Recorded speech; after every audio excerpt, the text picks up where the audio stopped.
But let's go ahead and get into the Lucas Giolito conversation, because this was really interesting from earlier Tuesday. It came down from Jeff Passan Tuesday afternoon that the Angels were basically cutting loose a bunch of the guys that they had brought in, guys that they're trying to essentially win with. And then once they realize, oh, this isn't going to be our year to be able to win, it's after the trade deadline, so it's not like we can move them for any value. We're just going to go ahead and place these guys on waivers and say, anybody want to pick them up? That's great, but we're not paying them the rest of the year, so you have fun. That's kind of the hope that they're having here, because if any of these guys get picked up on waivers, it just basically ends up being a salary dump. Lucas Giolito as a starting pitcher, Matt Moore as a reliever, Reynaldo Lopez as a reliever, outfielders Hunter Renfroe and former Cardinal Randal Grichuk all on waivers today from the Los Angeles Angels. Passan adding for the Angels, it'll be a pure salary dump because there are no longer any August trades. They will all they will get from any transactions is salary relief. Teams that claim the players will need only to pay their salaries for the rest of the season.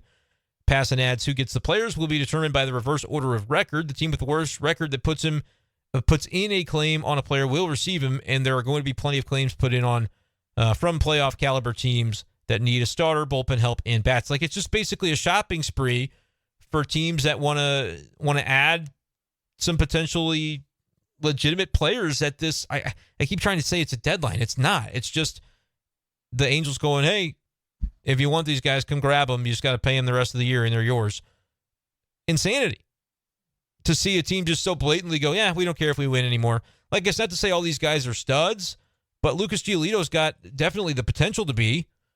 And this year has a 4.45 ERA. That's a serviceable guy. He's really struggled since going to the Angels, and so that's kind of part of this. But his track record is a 4.35 ERA over 8 years in the big leagues. Tells you he's a pretty solid pitcher.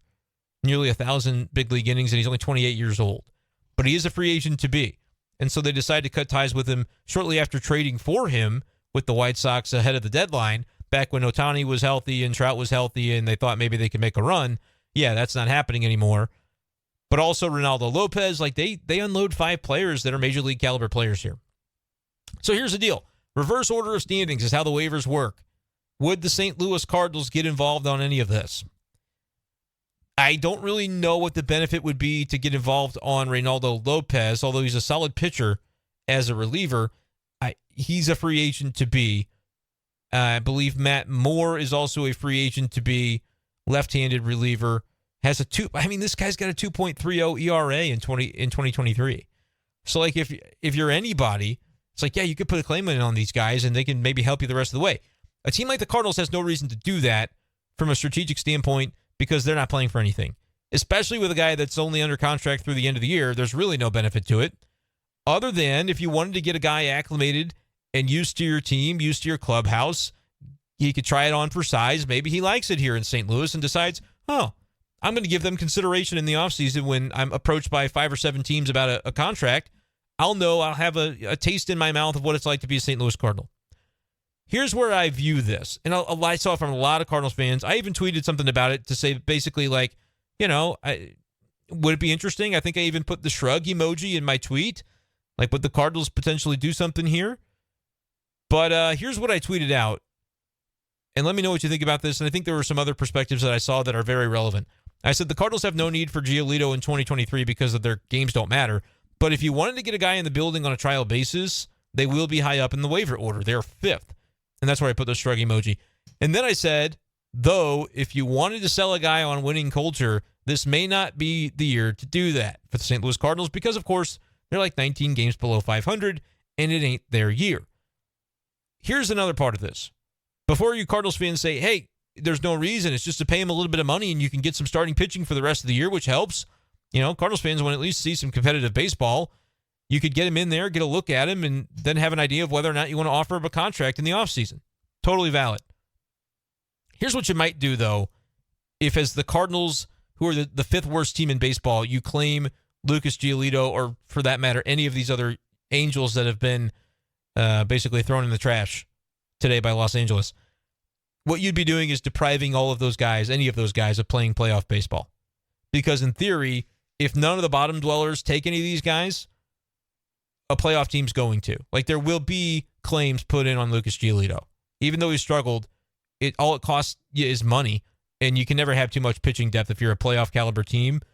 Injuries are going to happen, and there's no way to account for them late in the season unless you've got guys on the roster already who can step in. So Giolito is going to get claimed by a lot of teams that are playoff caliber.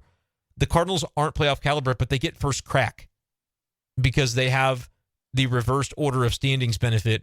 They're fifth from the bottom, which means they're fifth from the top when it comes to these waivers. Like, I don't think they're going to be interested in Randal Grichuk.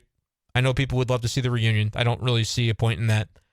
They're not going to be interested in Hunter Renfroe, I wouldn't think. The relievers, anything's possible because they've been picking up guys off the scrap heap for half the summer at this point. So it's certainly there's potential that they would go for Matt Moore or Reynaldo Lopez. But again, they're free agents to be, so it wouldn't be anything other than kind of a trial basis deal to just get a look at a guy and be like, oh, maybe we want to sign this guy in the offseason. I can actually see that making almost more sense than the starting pitching situation with Giolito, because I wonder, would you just piss a guy off? And it's like, and Jeff Jones, I saw, was the first person that kind of tweeted this thought out, and I was looking at it like, yeah, that is what would happen. If you're Giolito, it's like, if I'm claimed by a playoff team, I'm in the playoffs now. That's awesome. Thank you for rescuing me. He gets to enjoy that. If the Cardinals claim him, and he knows if the losing teams had just not done anything to pick me up, I'd be on a playoff team. Yeah, you're probably upset by that.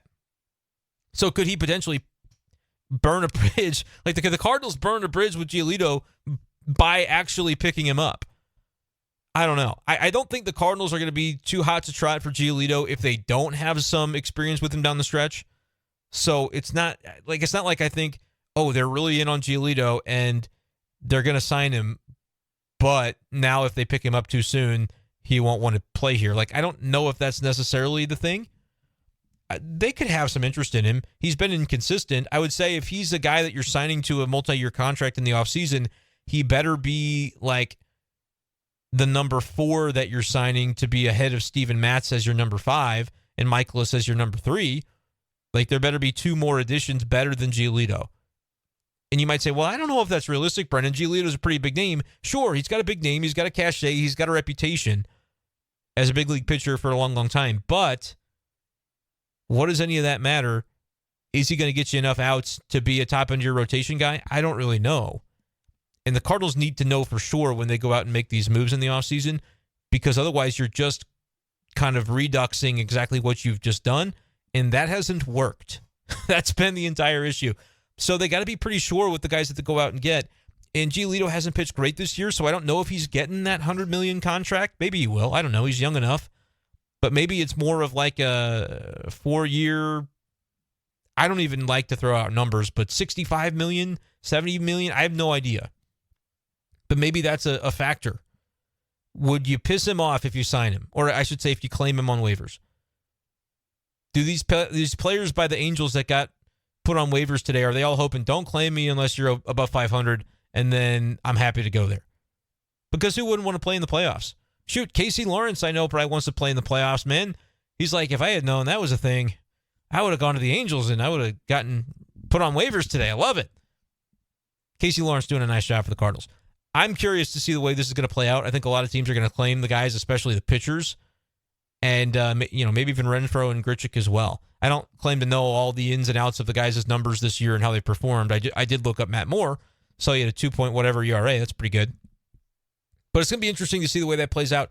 Do you, Cardinals fans, want to see them claim Lucas Giolito, knowing the way that I've kind of laid it out of, hey, are you potentially risking upsetting the guy who otherwise could have had an opportunity to pitch in the playoffs, and now by getting him into your organization to have a little bit of a 3-month trial, so to speak, do you potentially risk the relationship being able to extend in the offseason?